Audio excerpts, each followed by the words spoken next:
Turn your ear to me, come quickly to my rescue, be my rock of refuge, a strong fortress to save me. Since you are my rock and my fortress, for the sake of your name lead and guide me. Now, the verbs in this sentence are all used in the imperative form, emphasizing the earnest plea of the Messiah Jesus.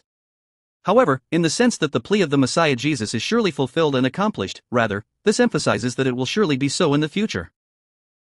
In short, God will turn his ear to listen to the Messiah Jesus' plea and rescue him quickly. No, God should be the rock of refuge and the fortress that saves. Here, rock of refuge symbolizes God's eternity, immutability, and faithfulness.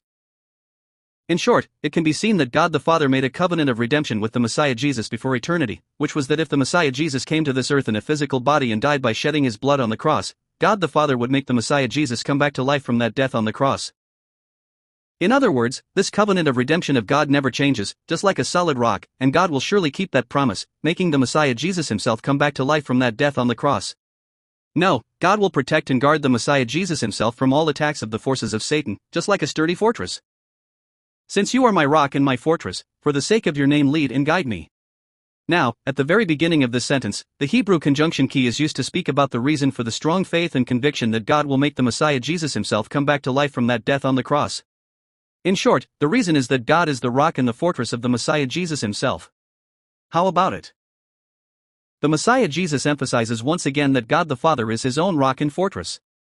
In other words, as mentioned earlier, that covenant of redemption that the Messiah Jesus himself made with God the Father before eternity never changes, just like a rock, and will surely be fulfilled and accomplished.